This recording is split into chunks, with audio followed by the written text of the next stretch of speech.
अस्सलामुअलैकुम स्टूडेंट, उम्मीद करती हूँ आप सब खैर आफियत से होंगे। This is me Umme ऐमान। Student, आज के इस वीडियो में हम बात करेंगे ई मार्किंग 2025 के बारे में। स्टूडेंट, जैसा कि आपको पता है कि हमारे बोर्ड के ऐलान के मुताबिक हमारे एग्जाम्स जो होंगे 2025 के वो ई मार्किंग के ऊपर किए जाएंगे और उसका जो रिजल्ट निकलेगा वो भी इसी मार्किंग और स्कीम्स के जरिए डिक्लेयर किया जाएगा। नाउ स्टूडेंट, ये ई मार्किंग बेसिकली होती क्या है, इस ई मार्किंग का हमारे लिए क्या फायदा है और इसके कुछ चैलेंजेस भी हो सकते हैं जो स्टूडेंट को अमूमन फेस करने पड़ते हैं।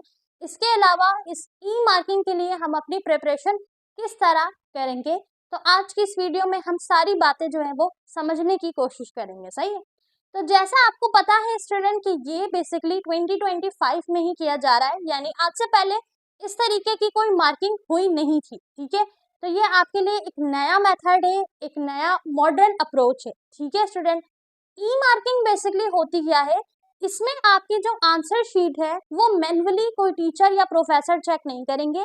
आपकी आंसर शीट डिजिटली चेक की जाएगी, यानी सॉफ्टवेयर के थ्रू आपके आंसर शीट को एनालाइज किया जाएगा और उसके हिसाब से ही आपका रिजल्ट जो है वो बनाया जाएगा।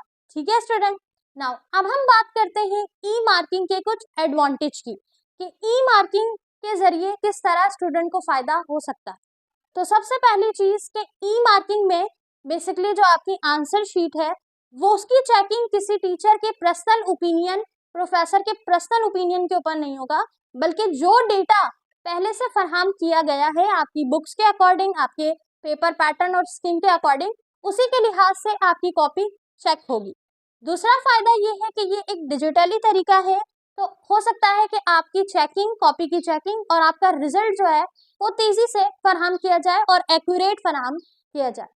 तीसरा फायदा ये है स्टूडेंट कि बेसिकली आपको अपनी प्रेजेंटेशन के ऊपर जो है वो फोकस इतना नहीं करना होगा, आपको जस्ट आपका जो मेन कंटेंट है उसके ऊपर फोकस करना है। ठीक है, यानी आपकी जो तैयारी होगी वो आपने अपने क्वेश्चन के हिसाब से जो आंसर है उसकी करनी है, ना कि आपको ये फिक्र करनी है कि आपकी लिखाई दुरुस्त नहीं है या आपकी प्रेजेंटेशन में इस तरीके की कोई प्रॉब्लम नहीं होगी इंशाल्लाह। ठीक है, नाउ जैसे हमारे पास ई मार्किंग के कुछ फायदे हैं, इसी तरीके से ई मार्किंग के कुछ चैलेंजेस भी हैं जो अमूमन स्टूडेंट को फेस करने पड़ जाते हैं। सबसे पहला जो इसका चैलेंज है वो ये है कि बेसिकली आपका जो आंसर शीट है, जो आपने आंसर लिखा है, उसका डेटा चूंकि पहले ही सॉफ्टवेयर को फराहम किया जा चुका है, तो हो सकता है कि थोड़ी बहुत फर्क से, यानी कि आपने आंसर करेक्ट लिखा है लेकिन थोड़ी चेंजेस से हो सकता है कि सिस्टम उसे गलत माने।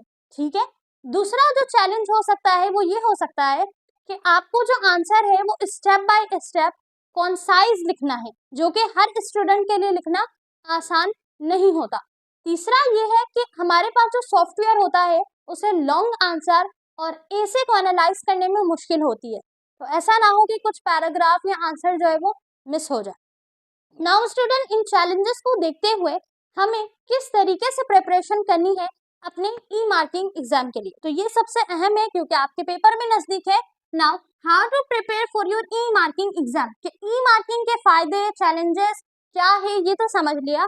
अब इसके लिए हम प्रिपरेशन किस तरह करेंगे, तैयारी किस तरह करेंगे, तो इन तीन चीजों का आपने जरूर ध्यान रखना है अभी से। सबसे पहला, आंसर प्रेजेंटेशन पे फोकस करें, यानी आपने अपने आंसर को स्टेप बाय स्टेप लिखने की आदत डालनी है अभी से।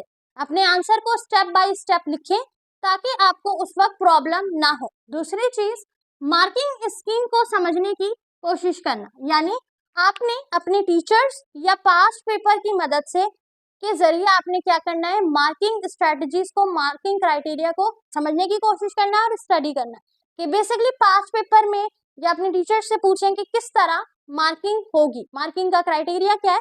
तो मार्किंग जो है ना वो स्कीम को आपने समझना है ताकि मार्किंग के हिसाब से आप काम करें, आंसर लिखें। ठीक है, तीसरी चीज, प्रैक्टिस टेस्ट दें, यानी कि आपने कोशिश करना है कि आपका जो आंसर है वो काफी कंसाइज और प्रिसाइज हो, तो उसके लिए आपने प्रैक्टिस करनी है, उस आंसर को प्रिसाइज और कंसाइज लिखने की रेगुलर प्रैक्टिस करनी है।